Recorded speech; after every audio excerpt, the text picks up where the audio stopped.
میں آئے شکایت لے کر, اپنی بیوی کی شکایت لے کر کے آئے. چلو میں جا کر کے حضرت عمر سے میری بیوی کی شکایت کرتا ہوں. یہ بات بات پر میرے اوپر آوازیں کستی ہے, یعنی جواب دیتی ہے, بات کرے تو جواب دیتی ہے. جا کے میں شکایت کرتا ہوں حضرت عمر فاروق سے. جیسے ہی صاحب رسول عمر کے گھر کے قریب آئے, عمر کے گھر سے بھی آواز آنے لگی اور حضرت عمر خاموش بیٹھے ہوئے ہی فوراً واپس نکل گئے. شام کا وقت تھا, عصر کے بعد عمر نے پوچھا کیا بات ہے, تم میرے گھر آئے تھے اور مجھ سے بغیر ملے واپس نکل گئے. کہا امیر المومنین آیا تو تھا میرے گھر والی کی شکایت لے کر, میرے گھر کی اور آپ کے گھر کی حالات میں کوئی فرق نہیں ہے. اگر میرے انداز میں کوئی تو غلط نہیں ہوگا امیر المومنین, جو سلوک میری بیوی میرے ساتھ کر رہی ہے, آپ کو بھی آپ کی بیوی اچھے سے دھو رہی تھی, اس کو دیکھ کر کے میں آ گیا. اور عمر جس راستے سے گزرتے اس راستے سے شیطان بھاگ جاتا, وہ عمر سر نیچے جھکا کر کے بیٹھا ہوا ہے. عمر فاروق نے کہا اللہ کے بندے اس کی قربانیوں کو تو بھی دیکھ, اس نے تیرے خاطر اپنے بابا کو چھوڑ دیا, تیرے خاطر اپنی ماں کو چھوڑ دیا, تیرے خاطر اپنے بھائی بہنوں کو چھوڑ دیا. جب تو تھک کر کے آتا اپنے آپ کو تیرے حوالے کرتی, تیرے کھانا پکانے والی پکاتر بن جاتی, تیرے کپڑے دھونے والے دھوبن بن جاتی, تجھے تیرے بچوں کو جنم دے کر کے باپ کا خطاب دیا. کیا پیارا اسلام ہے جی ہمارا, عورت کو کیا مقام دیا. امیر المومنین کے میں نصیحت کی, اس کے بدلے اگر کچھ صبر کر لے تو بہتر ہے. کل سے ایسی بات نہ ہو کہ مسجد کے ذمہ داران فون کرنے لگے مولانا آپ نے تو درس دے کے چلے گئے, آپ تو درس دے کے چلے گئے, عورت جواب دے تو خاموش رہے, روزانہ جھگڑے والی پنچات کون کرنا ہوگے. اللہ کی بندیوں, آپ کے بھائی کی طرف سے ایک چھوٹی سی نصیحت یاد رکھنا.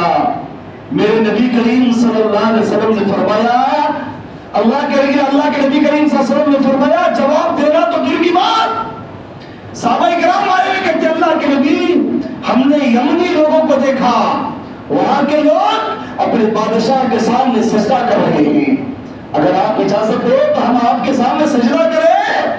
اللہ کے نبی نے فرمایا اللہ کے بندو صرف سجدہ اللہ تعالیٰ کے لیے ہے, اگر کسی کا سجدہ کسی کے لیے جائز ہوتا وہ میں بیویوں کو حکم دیتا کہ اپنے شوہر کے سامنے سجدہ کریں.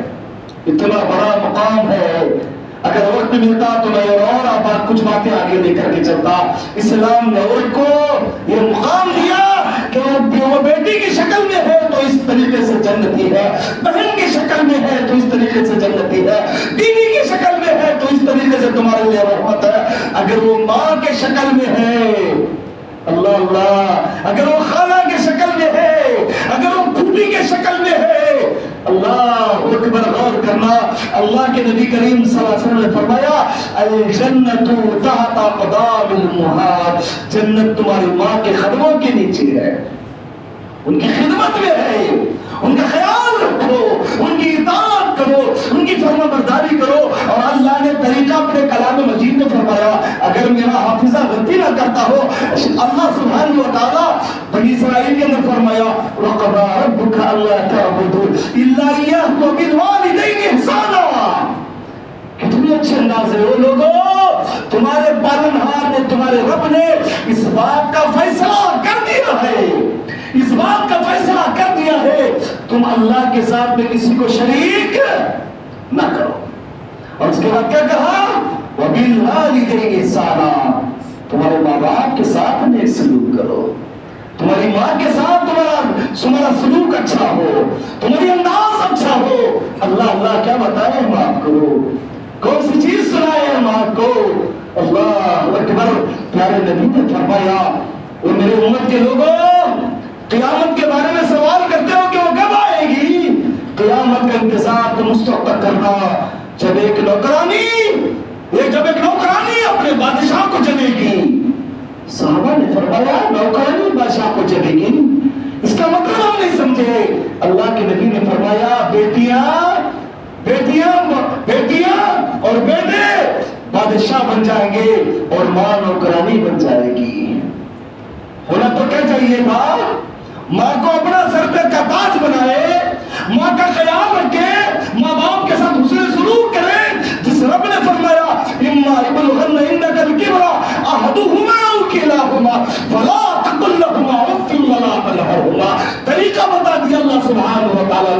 اللہ سبحانہ و تعالیٰ نے ایک راستہ بتا دیا، اگر تمہارے ماں باپ میں سے ایک یا دونوں بوڑھے ہو جائے انہیں اف تک بھی نہ کہو، انشاءاللہ آگے بتاؤں گا، اف تک بھی نہ کہو انہیں۔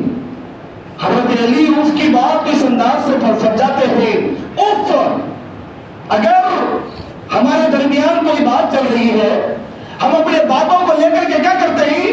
اگر ہمارے مزاج کے خلاف کوئی بات ہو تو کیا بیان کرتے ہیں؟ کیا بولتے ہیں؟ پچ کی جو آواز نکلتی نا مجھ سے، ماں نے کچھ کہہ دیا، اللہ رب العالمین نے اس کا بھی حکم نہیں دیا۔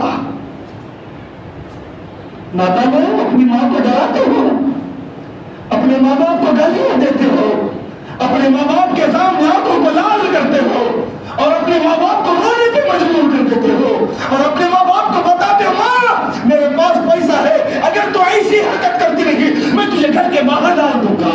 استغفر اللہ، جنت کو اپنے ہاتھوں سے توڑ مروڑ کر کے پھینک رہے ہو، اور ہم 4 گولیاں لا کے ذرا پیسہ دے کر کے یہ احسان جتاتے ہیں ہم نے اپنی ماں کا حق ادا کر دیا۔ دوستوں کے سامنے، رشتہ داروں کے سامنے، پڑوسیوں کے سامنے اپنی صحیح ماں کی غیبت کرتے ہیں، شفقت نہیں ہے۔ کیا بتائیں خالہ، ماں سے میں پریشان ہو گیا ہوں، تو پھر نوجوان تیری زندگی پر تیری ماں کی شکایت تو کرے، تو پھر نادان تیری زندگی پر تیرے بابا کے بارے میں تو اوروں کے سامنے جا کے شکایت کرے، کیا کہے؟ پریشان ہو گیا ہوں، کتنا بھی کروں دوسرے کی تعریف کرتی ہے اور میرے اوپر ملامت کرتی ہے، کیا تو کرنا ان کے بارے میں؟ استغفر اللہ، تیری سانسیں بھی اگر ان کو دے دیا تو کم ہے، وقت میرے پاس نہیں ہے ورنہ بتاتا۔ ماں باپ ایک ایسی نعمت ہے لوگوں جن کی محنت کی کوئی مزدوری نہیں ہوتی۔ میں کوئی کام کروں اس کے پیچھے مطلب ہوتا ہے، اس کے بعد میرے ساتھ سلوک ہوگا، لیکن ماں باپ بغیر ہچکے، بغیر سوچے، بغیر جانے اپنی ساری جمع پونجی کو اپنی اولاد پہ خرچ کر دیتے تھے، اس کی خوشی میں میری خوشی ہے۔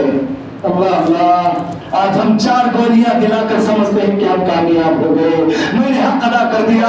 امام بخاری اپنی کتاب الادب المفرد کے اندر لے کر کہتے ہیں میری ماں اور بہنیں غور کرنا، اسلام نے عورت کو کیا مقام دیا اس بات سے غور کرے۔ وقت ملا تو آگے چلوں گا ورنہ اپنی بات کو ختم کر دوں گا۔ اللہ کے نبی کریم صلی اللہ علیہ وسلم کے یہ جلیل القدر صحابی کے پاس ایک تابعی آتے ہیں، آ کر کے یمن سے آئے ہوئے ہیں، آ کر کہتے ہیں وہ امیر المومنین کے بیٹے، وہ عمر کے بیٹے عبداللہ، میں یمن سے آیا ہوں، گھر سے نکلا تھا تو ایک اونٹ کو لے کر کے نکلا تھا، اونٹنی بڑی کمزور، راستے میں مر گئی، مسافروں کے پاس سے میں نے ایک ٹوکرا لیا، اس ٹوکرے میں اپنی ماں کو بٹھایا اور اتنا لمبا سفر طے کر کے میں آیا ہوں، تقریباً 450 یا 500 کلومیٹر کا سفر طے کر کے میں آیا ہوں۔ اے عبداللہ، میں یہاں آنے کے راستے میں، میں آنے والے راستے میں کئی تکلیفات کا سامنا مجھے کرنا پڑا، کئی مشکلات کا سامنا مجھے کرنا پڑا۔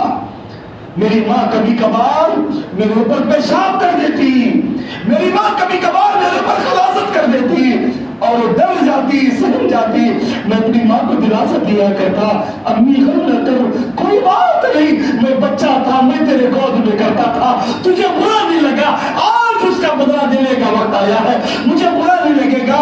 آئے عبداللہ، میں نے اپنی ماں کو لے کے آیا، لانے کے بعد حج کے سارے اراکین ادا کیے، سارے اراکین کو اپنے کاندھے پہ کبھی بٹھا لیتا، کبھی اپنی پیٹھ پہ اسے لاد لیتا، سارے مشکلات کو ادا کرتے ہوئے حج کے اراکین سارے ادا ہوئے، اپنی ماں کو اس کے کپڑے کے حجرے میں چھوڑ کے آیا ہوں۔ ذرا بتاؤ تو صحیح، سوال پہ غور کرنا، ذرا بتاؤ تو صحیح، کیا میں نے میری ماں کا حق ادا کیا؟ اللہ اللہ، نوجوانوں غور سے سننا، آج ہماری زبانوں سے ایسی آواز نکلتی ہے، اقبال بیان کرتے ہیں ناز ہے طاقت گفتار انسانوں کو، کیا کہا؟ ناز ہے طاقت گفتار انسانوں کو، بات کرنے کا سلیقہ نہیں نادانوں کو، دل سے جو بات نکلتی ہے اثر رکھتی ہے، پر نہیں طاقت پرواز بک رکھتی ہے۔ یہ سارے تابعی ہیں، صحابی کے سامنے کھڑے ہو کے کہتے ہیں کیا میں نے میری ماں کا حق ادا کیا؟ حضرت عبداللہ نے کہا یہ آخری بات ہوگی، اپنی بات کو ختم کر دو۔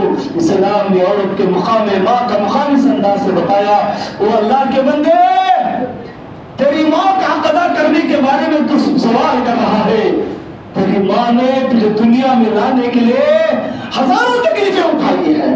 اللہ نے خود قرآن مجید میں فرمایا تکلیفوں پہ تکلیفیں اٹھا کر کے تجھے اپنے پیٹ میں سنبھال کے رکھا، برداشت کیا تیرے بوجھ کو، سنبھال کے رکھا کہ میرا بیٹا ساکت نہ ہو جائے، فلاں چیزیں نہیں کھانا چاہیے، فلاں چیزوں کو کھانا چاہیے، مجھے سفر نہیں کرنا چاہیے، مجھے فلاں چاہیے۔